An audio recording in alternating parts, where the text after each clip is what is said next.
Christ, whose insistent call disturbs our settled lives, give us discernment to hear your word, grace to relinquish our tasks, and courage to follow empty-handed wherever you may lead, so that the voice of your gospel may reach to the ends of the earth. Amen.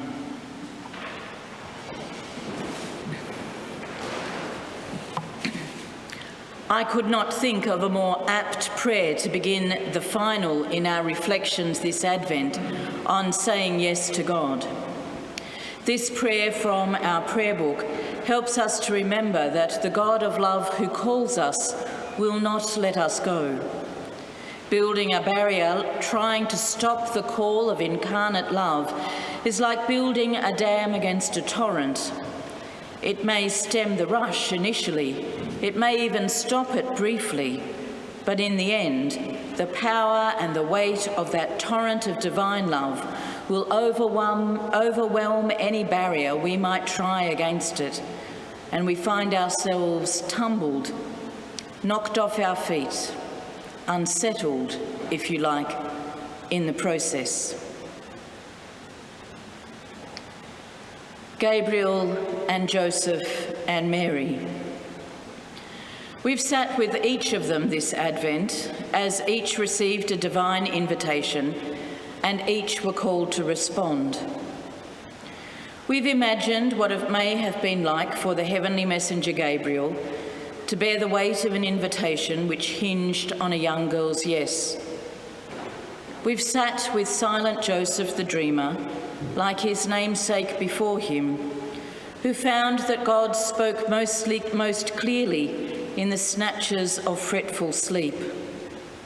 Taking faith in hand, Joseph responded with action. We hear not a word from his lips, yet his love for Mary and for God sets his feet steadfastly on paths into the unknown to protect and foster the living word, which will terrify, convict, and silence unjust rulers and bring the wise to their knees. And Mary whose fiat, Mary whose yes, resounds through all of time and space. When we mistakenly romanticize Mary, we deny that her response is dangerous business, and that following this initial almighty yes, not only her life, but all lives are changed. Every time we gather for Evensong, we hear Mary's radical song of praise. This song breaks forth from her as salvation will break forth in the Son she bears. A song of glory, a song of hope, Mary sings of a world of justice and peace. She sings a new world order, a new world found in answering and following the call of God. We hear in her song the resonances of Hannah's song, but Mary's song is different. Mary draws on the past, for it informs her present and envisages with Christ a future which is profoundly changed. But what of us? What is God's invitation to us this Advent? If one thing's certain, 2 years of a season of pandemic has meant that we know nothing is certain. Even as we enter this week, we do so wondering what the next day will bring. Still, like Joseph, we enter faithfully, trusting that the way is prepared before us, as we hear in the words of the prophet Isaiah, "For my thoughts are not your thoughts, nor are your ways my ways, says the Lord. For as the heavens are higher than the earth, so are my ways higher than your ways, and my thoughts than your thoughts." Like Mary, we know that the shape of our present is informed by our past, but equally like Mary, we know that saying yes to God means that the future will hold change. Saying yes to God's call on our lives individually and as a community, means that it cannot, will not stay the same. This Gabriel knew only too well. The weight of saying yes to the Almighty, but also the implications of saying no. We have a rich heritage that has brought us to this place. As my colleague, the Very Reverend Greg Jenks, the Dean of Grafton, said on All Saints' Day this year, today we pause to acknowledge all of those who have gone before us in the faith. Some of them are people from long ago. Many of them are people from far away. Others are people we have known, whom we remember with love and appreciation. It is because of them that we are who we are. And I would add to Dean Greg's words that it is because of their answer to God's call that not only are we who we are, but that we are here tonight. Whilst I doubt that our spiritual forebears could have imagined the world in which we are now, though remembering that some of them lived through a pandemic a century ago, of one thing I am certain: they would not have imagined that we would be the same as they were then. In the vestry of this cathedral are a series of photographs which chronicle part of the building of this magnificent place of worship. The first shows a sad white structure surrounded by stones embedded in the ground in the shape of the foundations of this place. This sad white church building is clearly in disrepair. Doors and windows are missing. It looks unloved, and yet those stones around its exterior set a new pattern, a foundation which speaks of hope. The second photograph is of tracks which run the length of the building. Brick walls and wooden staves rising to an open sky. The veritable building blocks, or more accurately bricks, of these walls on display. Fresh from brickyards at Wallsend, the walls grow into a sky without limit. Each brick a sign of faithfulness, each brick a sign of promise, each brick a sign of hope that this building will be built, that people will worship here. Each brick one step towards a transformed future built on the legacy of the past. The third photograph in the series is of the cathedral in 1910. The building has a familiar shape, and yet when I show this picture to visitors to the cathedral, they struggle to recognise the icon of the city we love so much today. Often people are shocked when I tell them that the tower reached its current height in the late 1970s, and the building we know now did not always look the way they think it did. This floor, the legacy of earthquake, the lights which illuminate the choir roof, the result of hidden blessings of lightning strikes.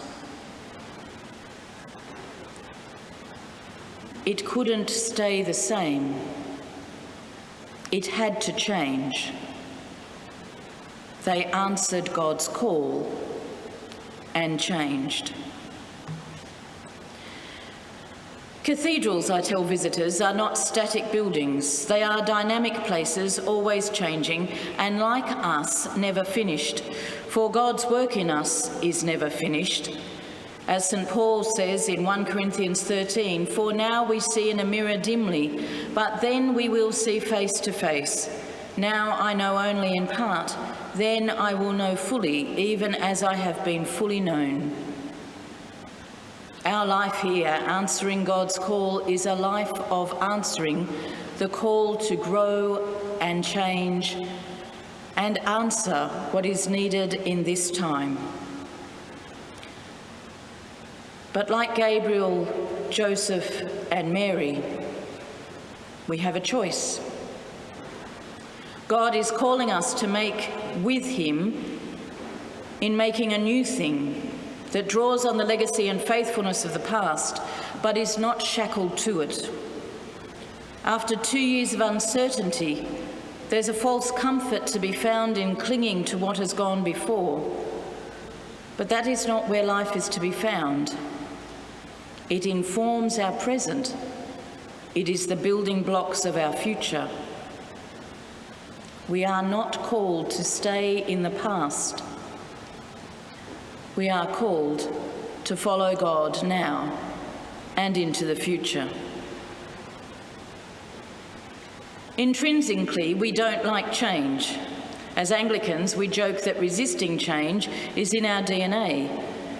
But if those who went before us had not said yes to God, we would not have all that we treasure about this place. No banners, no high altar reredos, no warrior or Michael chapel, no tower, no bells, no magnificent organ, no Burne-Jones window, no handmade kneelers, no glorious frontals, no prayer-soaked walls, no place of inclusive welcome, and possibly no us. God is calling us this Advent to a new thing, calling us afresh to live our discipleship. And I believe that we in this place are called to refresh once more our calling to live as a dynamic community of faith, where radical inclusive hospitality is our norm, where people are grounded in prayer, nourished and taught through word and sacrament, strengthened by our worship. I believe we are called to be a community which rejoices and celebrates our gifts of music, creativity, and our passion for justice. I believe that we are called to be a community where people question, struggle, and grow in faith, where the seekers and curious find a place to ponder, and people who care with whom to ponder. I believe that we are called to be an icon of grace to the city. But first, we must say yes to God's invitation. Saying yes can seem frightening, but as I've said before, ponder the implications of saying no.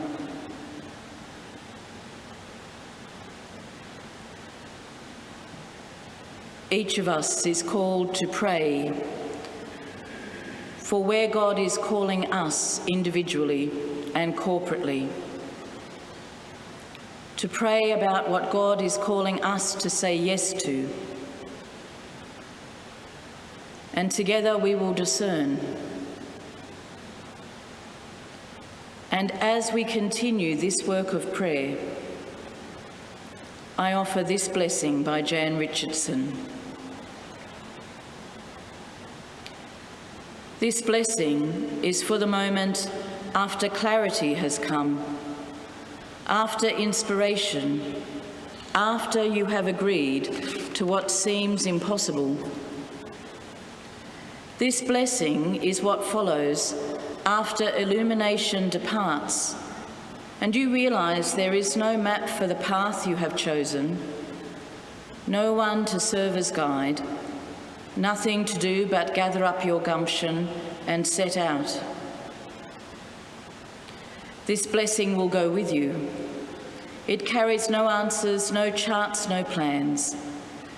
It carries no source of light within itself. But in its pocket is tucked a mirror that from time to time it will hold up to you to remind you of the radiance that came when you gave your awful and wondrous yes.